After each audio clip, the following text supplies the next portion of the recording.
bakunzi b'isoko y'ubuzima twongeye kubasuhuza. Uyu ni wa mwanya mwiza tubagezaho ibiganiro byacu, ibiganiro by'ubuzima. Ndi kumwe na muganga Janvier Haganimana. Janvier, twongeye kwishimira abakunzi b'ubuzima b'isoko y'ubuzima TV. Rwose bakunzi bacu turabishimiye, tubahaye ikaze rero kugira ngo twongere tubagezeho igice cya gatatu cyo kwezi guhindagurika k'umugore, aho ashobora kumenya umugore ufite ukwezi guhindagurika, aho ashobora kumenya iminsi ashobora gusamiramo. Bakunzi bacu rero ntimujye kure, twishimiye kubana namwe, ntimujye kure kandi mudukurikire kugira ngo niba ufite ukwezi guhindagurika nawe umenye igihe ushobora gusamira. Muganga tubahaye ikaze. Murakoze cyane. Yego bakunzi b'isoko y'ubuzima TV, twongeye kunezerwa rero kongera guhura namwe muri iki kiganiro cyacu cy'uruhererekane rw'ukuntu wamenya kubara ukwezi k'umugore. Ukwezi k'umugore rero nk'uko twize igice cya mbere cyo kubara iminsi kugize kugira ngo umenye ngo ukwezi kwawe kureshya gutya, ingano y'ukwezi kwawe. Nanone igice cya kabiri twize noneho ukwezi kwawe kuramutse kudahindagurika. Ese wamenya ryari kuri mu gihe cy'uburumbuke, wamenya ryari kuri mu gihe gisanzwe, cyangwa se ukaba uri mu gihe cy'imihango. Ibyo rero nabyo twarabyize mu gice cya kabiri. Iki gice rero tugezeho mu gice cya gatatu. Twizere yuko ibice byabanje mwabirebye kandi mwanyuzwe. Tunezezwa no kubona mwishimye, tunezezwa no kubona ibibazo byose by'ingutu byugarije ubuzima cyangwa se byugarije abanyarwanda n'abanyarwandakazi bitabageraho, ahubwo tubashe kwishakamo ibisubizo, tubashe kubitsinda, tubashe gutsinda ibibazo byose by'ingutu, tubashe gutsinda ibibazo byose bitwugarije. Tugiye rero kwiga igice cya gatatu k'ukwezi k'umugore, kubara ukwezi k'umugore. Twiga igice kigizwe n'ukwezi guhindagurika. Tumenye ngo ukwezi kwawe niba guhindagurika, waba ujya mu gihe cy'uburumbuke ryari, ese waba wajya mu gihe gisanzwe ryari. Murakoze cyane, tugiye kubikurikirana. Yego, ahangaha rero tugiye kubara ukwezi k'umugore. Dutangire twibaze ngo ukwezi kwawe kwagize iminsi ingahe. Tugiye gufata igihe cy'amezi 6. Uradufasha? Urajya tubwira ukwezi kwa mbere kwagize iminsi ingahe. Reka tuvuge ko umubyeyi ukwezi kwe kwa mbere kwagize iminsi 27. Iminsi 27. Ahangaha ukwezi k'umugore kwe kwa mbere kwagize iminsi 27. Ese ukwezi ko kwagize iminsi 27, ukwezi kwakurikiyeho wongeye ukabara, usanze ukwezi kwawe kwaragize iminsi ingahe? Ukwezi kwanjye nako kwa kabiri, reka tuvuge ko kwagize iminsi 31. Yego, iminsi 31. Aha, byiza cyane. Iminsi yawe yatangiye guhindagurika. Tukomeze. Ukwezi kwa gatatu kwanjye kwagize iminsi 26. Iminsi 26. Ukwezi kwa gatatu kwagize iminsi 26. Mukunzi w'isoko y'ubuzima TV, uyu turi kwibaza ni njyewe cyangwa se ni wowe cyangwa se n'undi muntu. Byifate nkaho imibare turi bukoreshe ni imibare turi kugereranya y'umukunzi w'isoko y'ubuzima TV. Tugiye ukwezi kwa kane. Bakunzi bacu twongere tubibutse ko iyo tuvuze iminsi ukwezi kwagize biba bitandukanye n'amatariki. Ndizera mwaramenye ko bari ukwezi k'umugore. Reka tuvuge ko ukwezi kwa kane rero kwagize iminsi 28. Iminsi 28. Byiza cyane. Ukwezi kwa kane kwagize iminsi 28. Ukwezi kwa gatanu, tuvuge ko ukwezi kwa gatanu kwagize iminsi 30. Iminsi 30. Ukwezi kwa gatanu kwagize iminsi 30. Aha, ukwezi reka tuvuge ko ukwezi kwa nyuma ariko kwa gatandatu nabariyeho iminsi y'ukwezi kwanjye ko kwagize iminsi 29. Wow, iminsi 29. Urakoze cyane. Mukunzi w'isoko y'ubuzima TV rero, ukwezi kwa mbere kwagize iminsi 27, ukwa kabiri kugira iminsi 31, ukwa gatatu kugira iminsi 26, ukwezi kwa kane kugira iminsi 28, ukwezi kwa gatanu kugira iminsi 30, ukwezi kwa gatandatu kugira iminsi 29. Mukunzi w'isoko y'ubuzima TV, tugiye kureba ese noneho muri aya mezi yacu niko byibura ukwezi kurekure kuruta iyindi kwagize iminsi ingahe. Ukwezi kunini kwagize iminsi, bivuge ko turareba ukwezi kwagize iminsi myinshi cyane. Yego, ukwezi kunini kwagize iminsi ingahe? Ukwezi kunini mu iyi minsi ni ukwagize iminsi 31. Ukwezi kunini ukwezi twita ko ariko kwabaye kurekure cyane kuri uyu mukunzi w'isoko y'ubuzima TV kwagize iminsi 31. Wow, voilà. Noneho rero tugiye kwibaza ngo ukwezi gutoya kwagize iminsi ngahe? Ukwezi gutoya k'uyu mukunzi w'isoko y'ubuzima TV kwagize iminsi 26. Yego, kunzi w'isoko y'ubuzima TV urahita mu kwezi kunini umenye ngo kugira iminsi ngahe, ufata n'ukwezi gutoya nako guhitamo uvuge ngo kugira iminsi ngahe. Bivuze ngo mu gihe cyose wigeze ubara nta kwezi kuruta uko nguko wabonye, kuruta uko kunini kwawe, nta n'ukwezi kwagize iminsi mikeya kuri uko nguko nanone gutoya kwawe wabonye. Kwagize iminsi 26 ukwezi gutoya. Yego, ukwezi gutoya kwagize iminsi 26. Ahangaha rero kugira ngo umukunzi w'isoko y'ubuzima TV abashe gusobanukirwa neza, iyo umaze kumenya ukwezi kunini kwawe, dufite formule dukoresha, ukamenya n'ukwezi gutoya kwawe, biroroshye cyane ariko kuryo wahita umenya igihe cyawe cy'uburumbuke mu gihe ushobora kugiramo.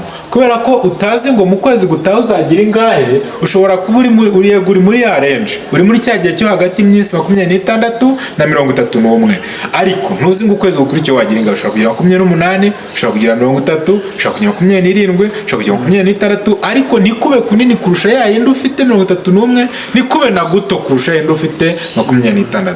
Icyo tuzakora rero, tuzafata ukwezi kunini kwawe dukurikiza iminsi myinshi dukoremo umubare 11.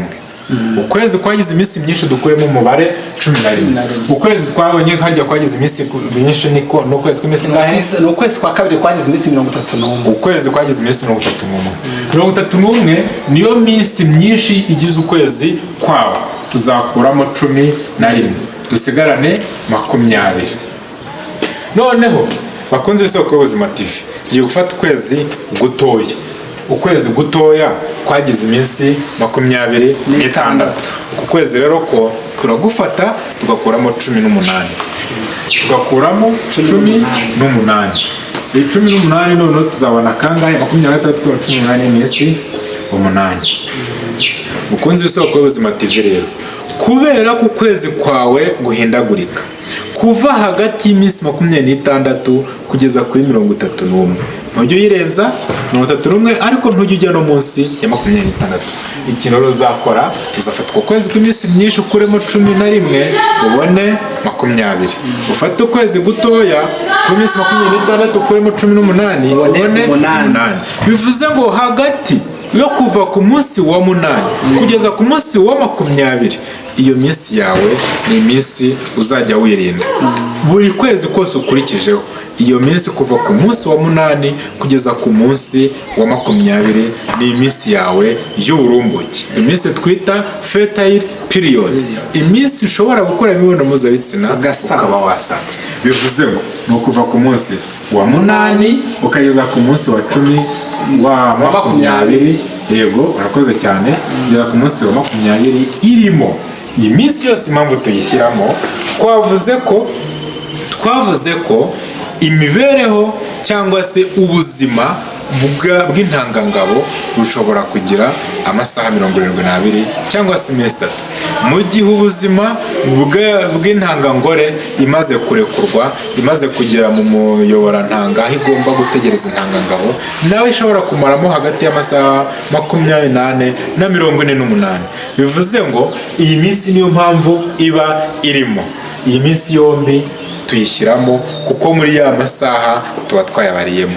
Murakoze cyane bakunzi bacu. Ushobora rero kwibaza ikibazo, ushobora kutubaza ikibazo hanyuma tukagusubiza. Bakunzi bacu, nkuko mubibona, ukwezi guhindagurika kuba gufite iminsi myinshi ushobora gusamiraho cyangwa se iminsi y'uburumbuke aho ibishoboka.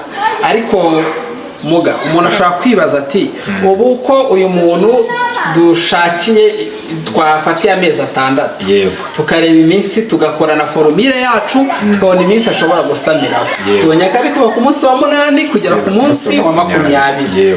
ubu umuntu aribaza ngo ninjya mu mihango ku munsi wa mbere, nkabara nkagera ku munsi wa 7, mperenge mu mihango, ubwo bivuze ko ningera ku munsi wa 8 ubwo natangiye kugera muri bya byago byo kuba cyangwa ya mahirwe yo kuba nasama. uba uri muri ya mahirwe yo kuba wasama kubera ko iminsi yawe ihindagurika. Kuko iminsi yawe ihindagurika, ntabwo uzi ngo uko kwezi kuzagira ingahe. Uko kwezi niba uyu munsi ugize 28, ejo wagira 30, kuko ukwezi kwawe kurahindagurika. Iyi minsi rero ibariyemo ushyizemo no kuba iyo minsi yaba ihindagurika.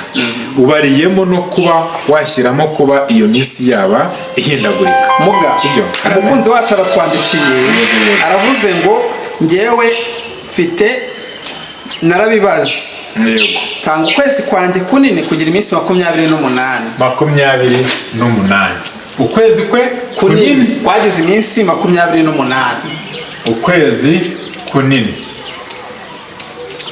Yego. Arongera aravuga ati ukwezi guto kwanjye kwagize iminsi 24. Iminsi 24. Ukwezi guto yagize iminsi 24.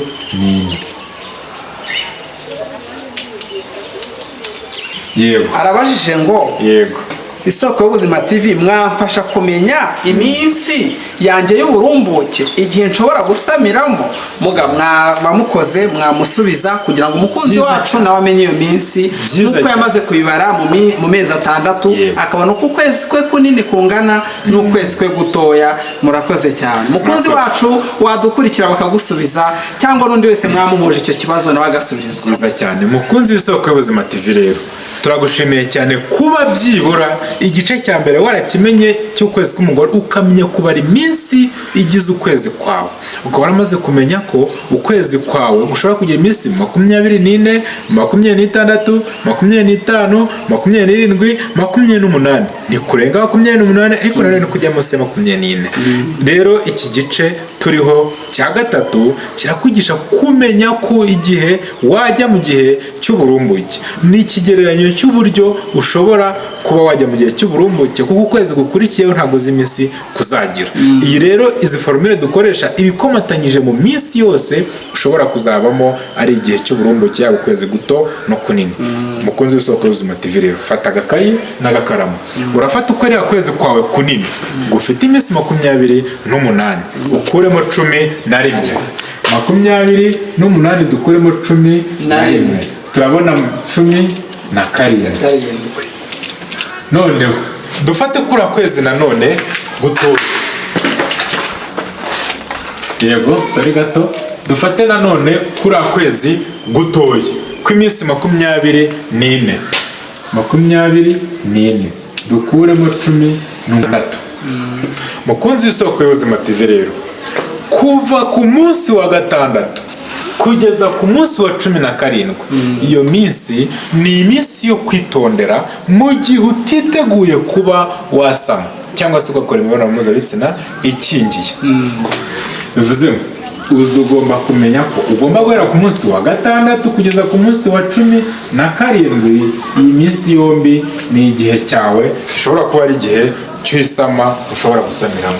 Ukoze imibonano mpuzabitsina ku munsi wa 6 ushobora kuba wasama, ukoze ku munsi wa 7, ku munsi wa 8, gutyo ushobora kuba wasama. Bivuze ngo noneho kuva ku munsi wa 1 kugeza ku munsi wa 5 ni igihe gishobora kuba ari cy'imihango. Sinzi ngo imihango yawe waba uyimaramo igihe kingana iki. Niba umara iminsi 3, bivuze ngo kuva ku munsi wa 1 kugeza ku munsi wa 3 ni igihe cy'imihango. Kuva ku munsi wa 4 kugeza ku munsi wa 5 ni igihe gisanzwe. Kuva ku wa 6 kugeza ku wa 17 ni igihe cyo gusama, ni igihe cy'uburumbuke. Kuva ku munsi wa 18 kugeza ku wa 28 kuko ari ukwezi kunini kwawe kugeze, cyangwa se kugeza ku wa 24 ni igihe cyawe gisanzwe. Mukunzi w'Isoko y'Ubuzima TV ndizera kunyuzwe kandi uryohewe. Ndagusaba fasha na mugenzi wawe utekereza nkawe, na mugenzi wawe ufite ikibazo nk'icyawe. Kora subscribe, nurangiza unakore share, ukahereza bagenzi bawe nabo baze bige, kandi nabo babwire bakore subscribe kugira ngo ikiganiro kigerwaho bajye bakibona. Urakoze cyane Muga, murakoze cyane umukunzi wacu wajije ikibazo, turizera unyuzwe kandi ushubijwe. Janvier yarakoze kudusubiza. Ni ukuri iyo uzi kubara ibi bintu twababwiye guhera ku gice cya mbere aho twabigishije kubara ukwezi k'umugore, igice cya kabiri kumenya igihe cy'uburumbuke, umuntu ufite ukwezi guhindagurika kudahindagurika, ndetse n'iki kiganiro muganga duhaye twigishije uburyo ushaka kumenya igihe cy'uburumbuke ku muntu ufite ukwezi guhindagurika.